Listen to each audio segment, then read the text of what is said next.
first lodgement ko is, tama ba yung third ko lodgement? May ganun Yeah, ba? first So yung first time ko nag-lodge is October 2021. October 2021? Yeah, October 2020. Nauna nga pala kayo. No? Ako yung, kasi di ba nauna kami umuwi ni Ate Rita. So, October 2021 and then December 14 or 15, na-receive ko yung, yung decision. Kasi yung first application ko na-refuse because ang degree ko sa Philippines is business ad and then yung in-apply ko na program dito sa Canada is business ad din. So, parang redundant siya. So, nag-relaunch ako ng mga March kasi hinintay ko pa yung GCMS notes na tinatawag nila. So, si GCMS is, yun yung parang, yung notes, makikita mo doon kung ano yung specific reason ni DO kung bakit niya ni-refuse yung application ko. So, yung iba, hindi na nila hinihingi yun. Pagka-receive nila ng decision, apply sila agad. Pero kami, parang doon na kami, para mas alam namin kung paano namin sasagutin yung ano. So, nag-revise kami ng LOA and sinagot namin yung yung sa note ng VO. Yun lang talaga naman ang kailangan, diba? Isagutin mo lang kung isatisfy mo lang yung mga tanong ng VO. Yun. At saka, ang ano pa dito is, kaya dun sa yun yung importance ng study plan. Kung paano mo papatunayan yung pag-aaral mo dito sa Canada. Kasi diba yun, katulad sa'yo, tricky yan eh. Kasi same ng, kumbaga parang, siguro sabi hindi sa officer, graduate na to ng degree mo, business ad degree, diba? Degree sa Pilipinas, pero bakit magdi-diploma ba siya ng business ad? Oo, kumbaga may 4-year course ka sa Philippines, tapos makuha ka ng 2-year diploma, di ba? Parang, so, kailangan i-share kung ano yung sinabi mo kay VO to satisfy. Napakonvince. Parang nilatag ko yung mga yung sa revised na LOA ko, sinabi ko sa kanila na sa Philippines, kung kukuha ka ng diploma ng ganito, it will take you 4 years para ma-finish. Well, dito sa Canada, 2 years mo lang siya kukunin. And then yung mga courses na under ng program na yun, nakukunin ko na sa tingin ko is makakatulong sa akin professionally at dun sa reason kung bakit ako mag-study. So parang nilatag ko lang dun sa VO. Tsaka I remember na nilagay mo dun na mas, mas, ano ba tawag dun? Mas mataas yung, pag sinabi mo kasing graduate ka ng Canada, mas advanced pa. Yes, kasi yung reason ko sa LOA ko is business. Kumbaga parang kami ng business, ganyan. So, parang kailangan ko yun para sa skills ko yung sa akin mismo para ma-manage namin yung business. So, parang pinakita ko na kasi pagka-Canada, iba yung impression, iba rin yung quality ng education. International quality. So, yun. So, kailangan mo talagang patunayan sa SOP mo na may magandang idudulot sa'yo ang pag-aaral sa kaya. So, sa SOP, hindi basta-basta lang. Huwag na kayo magpalabok na kasi the more na marami kayong binibigay na details, the more na maraming butas yung masisimulan. Dapat direct to the point lang. Yan lang talaga. Tsaka sabi nila, huwag ka nang gumamit ng mga matataas na libro. Yes, kasi sila dito, ano kasing tawag nila sa kanila? Yeah, very simple. Yung mga sa atin sa Philippines, yung mga arte-arte natin sa grammar. Sa atin kasi palaliman ng English. Dito hindi. Yung simplest. Yun yung mas maiintindihan. So, doon tayo. Huwag na po tayo gumamit ng mga arte. Yung mga tatalimuhan, bonggang-bongga. Maganda naman siya, pero ang advisable talaga is yung gumamit lang ng simple words. Yung madaling maintindihan. Correct. Yeah. Correct. So, nandun na tayo. So, sinabi mo nga kanina na na-refuse ka the first time. Yes. Ang tanong ko is, what motivates you to push through sa application? Lamig na nakapit. Yeah, ano kasi? Hindi kasi malamig na. Di ba parang naset mo na sa utak mo na magka-Canada ka eh. So, pagka ganun kasi, pag nakaset na yung mind mo, syempre bakit isang refusal? Pero may time na naisip mo na ayaw mo na? Yes, nung second application, parang tinamad na ako nun. Parang, hindi naman sa tinamad, siguro kasi marami nang nangyari sa Philippines nung parang, kasi in between. COVID, siya, di ba? COVID time pa ba siya? COVID time pa yun, medyo mahigpit pa. Tapos, Basta maraming nangyari sa sa Philippines no. Na parang in between ng application namin. So parang nag-relaunch ako ng March 2022. Tapos April naka-receive ako ng email from IRCC. Nag-request sila ng bagong medical kasi yung medical ko mag-expire na ng August. So kung sakali mang ma-approve ako, hindi ko na siya pwedeng magamit. Magkukuha pa rin ako ng bago. So, tumagal yun kasi hindi ako agad kumuha. Kasi nga parang nag-contemplate pa ako. Pupunta ba talaga? Tutuloy pa ba ako? Ganyan or wag na. Tapos, pinaka sa utak mo na, ay, gusto ko pala talaga ito. I really want this. Kasi tinry ko lang din. Parang prayers, ganyan. Tinanong ko lang kung talagang ano ba talaga yung plano sa akin. Kasi parang in between, ang dami ko rin mga ibang plano na it's either pupunta ba ako ng Canada or... Kasi maganda na yung work mo sa Pinas, diba? Oo, nag-work kasi ako noon. Nag-work from home ako. Parang mag-work ka bahay, kasama mo na yung family mo, ganyan. Okay naman. So, parang tapos, in-email ako ulit ng IRCC, ng Manila Immigration. Papanulit ka? Na parang kailangan mo na siya kasi within ganito. So, nag-request ako ng bagong request. So, parang kaya siya tumagal kasi yung unang request, 30 days, tapos panibago na naman din yan. So, pagkakuha ko ng medical ko, ng second request na, yun na, parang August yun. Then, September, na-receive ko na yung approval. So, ibig sabihin ko, kung inayos ko siya noong April, baka may decision. Kasi 1 month lang eh. Kung updated yung medical na, 1 month lang. Mabilis na lang din siya nung time na yun. So, ayun, parang nung pagka-approve, okay, sige, alis na, binigay. Yeah, true. Sino ka ba? Charin. Sino ka ba? Parang tumangget. Ganda ka, girl. Oo. Yes. Pero yun nga, ang ano doon is, hindi naman kasi basta hindi kasi yung pagka-lunch mo na unang apply mo, ma-approve ka kagad. Yes. Meron yung na-approve agad, meron mabilis, meron matagal, meron din mga nare-refuse. Correct. So talagang siguro tinitest lang talaga yung yung willingness mo na pumunta dito. Tsaka yung right timing. Yes, Right timing. Feeling ko kasi parang, siguro kung natuloy ako yung unang kong plano na date, hindi siguro, hindi kayo nag-abot ng daddy mo. Hindi kami nag-abot, and then, alam mo yung readiness mo financially, emotionally. Kasi parang, parang kami, naisip namin, sige, mag-Canada tayo. Yung, alam mo yun, parang, sige pa tayo lowa, ganyan, mag-research tayo, ganyan, sige, go.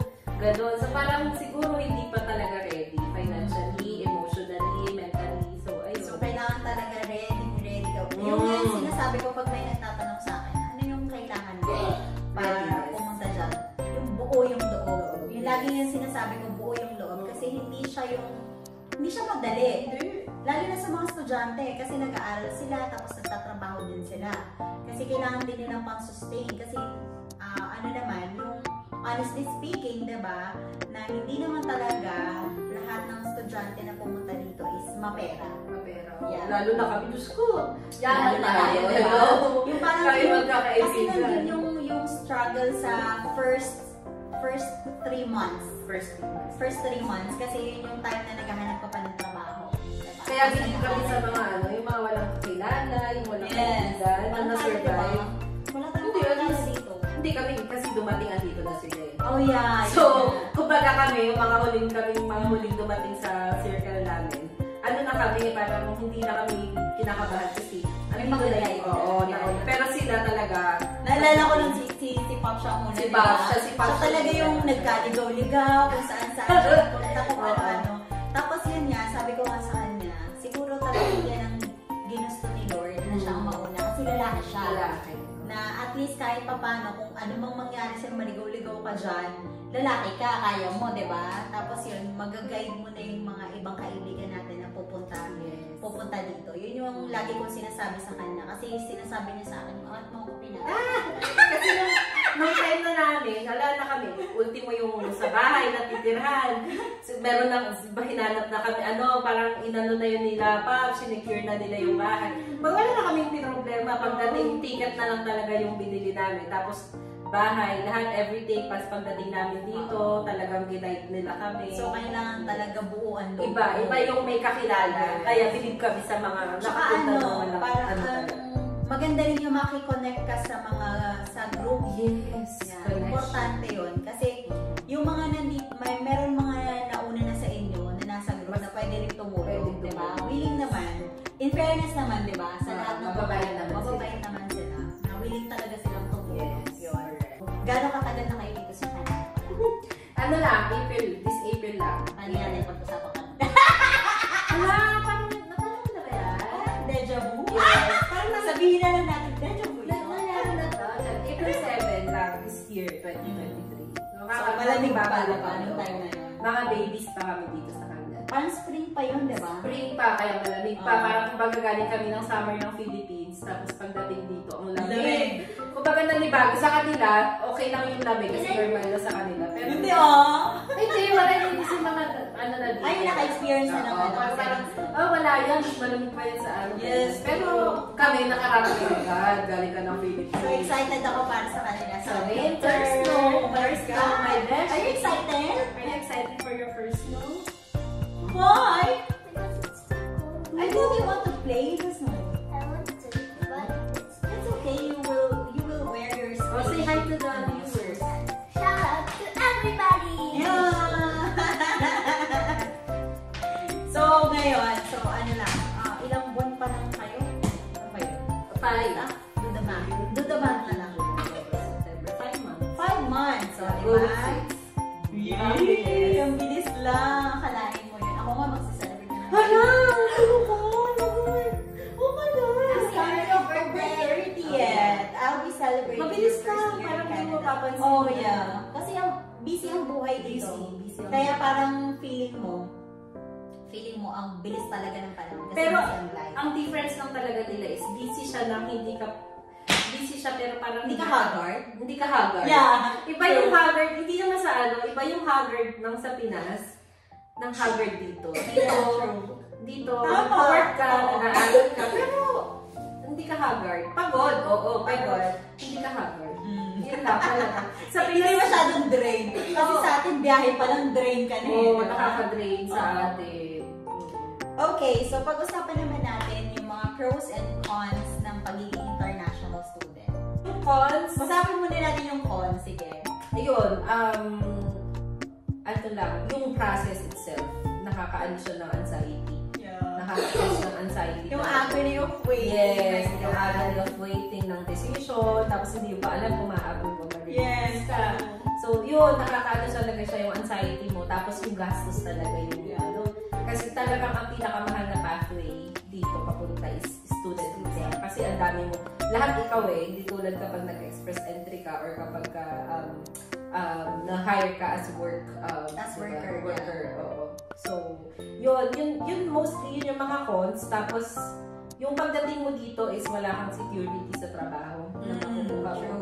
So, dapat hindi ka mapili kasi may mga iba na sumusuko kasi parang pagdating dito hindi nila nakuha yung work na gusto nila. Oo. Kasi pagdating mo dito, dapat nakalimutan mo yung buhay mo dati. Kung manager ka sa Philippines or kung ano ka man, pagdating mo dito, mag-iiba yan. Pero hindi naman siya sa hindi mo makukuha yung desired job mo. Siguro hindi agad-agad. Ano lang, timing. Meron Timing. mga super blessed talaga na pagdating dito is nakuha na yung trabaho na gusto nila. Like Jen, diba? Pagdating niya dito, nakuha niya na agad yung desired job niya, yung same job niya sa Papua New Guinea sa Philippines dati. But then, merong mga katulad namin na hindi rin talaga pinalad kagad. But then, sa pagsisika, but syempre pag yung apply lang, ganyan. Nagsasawa din yung mga naman. Like, ako, din. nakuha ko din yung parang yung same job ko before. Si Mami, nakuha niya rin yung same job niya. Kumbaga parang, di ba? Blessing ni Lord. Oo. Yes. Ano lang, apply lang. Yung husband ko din, nakakuha na rin siya ng same job niya. Na same din yung pagkainis niya. Yung husband ko na iba ng linya. Oo. Pero, hanap pa rin. Pasasaan at pasasaan, diba? Mapupunta din yun sa Correct. ganyan. Okay, so nandun naman tayo sa pros. Sa pros, siguro kung long term ang plano mo, maganda siya dito. Kasi kung established ka na sa Philippines, paano ba? Marami din naman nagpunta dito na establish sa Philippines. Pero mas pinili pa rin. Sa ibang bansa. Sa ibang bansa, diba? Pero yung sumasweldo daw sila ng, may iba ko nga nababasa na sumasweldo sila ng like equivalent sa Philippine peso na 300,000 a month. Yeah. Pero they still choose na pumunta dito sa Canada. Kasi yung iba kasi yung yung in the long run. Kumbaga kung long-term goal mo para sa family, kung may kids ka, mas advisable. Mas maganda kasi maganda yung future. O pagdating dito, pag may anak ka, libre yung school. Libre. Hindi ka nagbabayad. Kumbaga sa Philippines din naman libre. May allowance pa. May allowance. After 18 months after yata. 18 months. May allowances sila from the government. Lalo na kung dito may ipapanganak. Kag mag-give ka din dun. Yes. And then, ano pa ba? Siyempre, kapag nakakuha ka ng diploma, di ba, iba yung ano mo, may kahit saan ka na pumunta, kahit bumalik ka sa Pilipinas, yung present mo, I'm graduate. Yeah, graduate ako ng Canada. Yes. O, di ba, in Canada. Tsaka dito, basta masipag ka, mabubuhay ka naman. Kumbaga, sabihin na nila makukuha mo na lahat ng gusto mo, mabibili mo lahat ng gusto mo, kung masipag ka, at saka wala kang pili sa trabaho. Kami, nakakain naman namin yung gusto namin dito. Kahit na hindi naman kami, mayaman, hindi naman kalaki na yung sahod namin. Sa Philippines, malaki na yung sahod. Makapag-stay ka ba sa Pilipinas ng diba? Parang doon, kada kagat mo, kukonsensya ka eh. Parang kakain ka 3,000. Oh my God, parang ang hirap kainin. Diba? Pero dito, okay lang. Kasi parang feeling ko dito kasi, yung pagkain nila dito, kahit nandun ka sa labor job ka, makakain mo pantay-pantay lang. Oo, pantay-pantay lang. Kasi kung saan ka namimili, doon din namimili yung mayayaman. Oo, diba? Sa atin, merong high class store. Dito, diba? Pareho lang. Yes. At saka isa pa sigurong pro is yung pag international student is isa yung pinakamabilis. Mabilis na pathway papunta dito. Yes. Magastos na lang. Pinakamagastos pero pinakamabilis. Ikaw ang magdidikta kung kailan mo gustong pumunta dito. Diba? Ikaw na yung sila na yung mag-adjust sa'yo. Yes. Kung gusto mo ng May, okay, go. May ka. Kung gusto mo September, go. Yun. Tsaka pagdating dito, focus lang sa Focus ka lang sa positive. Yeah. Kasi pagdating mo pala, tapos mo na negative ka na. Talagang lahat po. Meron ako nababasa na gano'n, na parang pumunta dito tapos ang daming reklamo. Pero kasi, alam mo na, hindi ko lang alam kung alam nila o nag-research sila na pagdating nila dito, ganun ang kakalagan. Which is sa atin kasi, alam na natin. Kumbaga yung nakaset na yung mind namin na ganun talaga yung mga unang trabaho na nagagawin namin. And lucky lang siya na hindi ganun yung trabaho. Nagawin ako! 4 days! Kasi ingitera ako sa kanila sa kanya. Siya yung role model ko, tsaka si Pop, siya kasama ko. So kung naingit, applyan ko nga rin. Nakuha ako sa Walmart. Kasi talagang hindi sa mahirap, pero hindi kaya talaga yung schedule kasi. Tsaka bless lang din yung mga ibang dumating dito na naabot sila ng ruling. Kasi may policy na nilabas si IRCC na yung mga student na nag-lodge or nakareceive ng decision ng approval before October 7, 2022, tinanggal yung limit ng working hours. So, naka-full-time. Kaya, blessing din kasi nakapag-full-time work. Yes. Kasi nung una, yung husband ko, hindi pa sila wala pa yung policy na ganun eh. So, 20 hours sila doon. Nung pumunta dito, so talagang ang natatanggap lang nila trabaho, mga labor jobs. And then, yung pwede ka lang mag-unlimited working hours, yung pala, ang doon is, pwede ka mag-unlimited hours sa school. Sa school, yes. Yes. Hindi siya counted sa 20 hours. Yes. Yung 20 hours lang na counting is doon sa labas. Sa trabaho mo sa labas. So yun, kaya blessed yung mga inabot ng ganong policy. At least pagdating nila dito, nakakakuha sila ng mga office job. Kasi hindi ka makakakuha sa office job ng 20 hours ka lang. So, ayaw nila. Gusto nila full-time ka. Kaya yun. Kaya nung nagkaroon ng ganong ruling, nakakuha din yung husband ko at saka yung mga iba pang mga international students dito ng full-time job. At ang karamihan is mostly nasa government. Sa government. Yeah, kaya napaka-blessed ng mga Siya sa government. Yes. Work. Siya din naman. Government ka din, di ba? So, yun siguro susunod natin pag-uusapan about jobs. Yung mga paghahanap ng trabaho, tsaka yung mga klaseng trabaho meron dito yun. So far, yun lang naman ang mga katanungan at discussion natin dito sa ating Deja Vu interview na to. Okay, ito na, tip sa mga international students, aspirants. Ikaw, mga tip mo sa mga aspiring international students na gusto pumunta dito sa Canada. Pag-apply kayo, pag-ready na kayo. Hindi lang dahil gusto nyo na, naisip nyo or nabasa nyo or nakita nyo na, napanood nyo na, sige mag-student ako. Dapat ready ka. Yun. Hindi lang emotionally, physically, and financially. Dapat meron. Tatlo na yung kailangan lang. Ready. Kasi kung ready ka naman financially, nandito ka, pero pagdating mo dito, hindi ka naman ready mentally or physically, yung trabaho na mahanap mo or what. May mga kilala kami na umuwi. Yung mga hindi kinaya. Kasi parang sa Philippines, may business. So pagdating dito, nag-work sila, parang staff sila. So, tapos labor job. So, hindi nila kinaya umuwi. So, ayun. Kailangan ready. Yeah.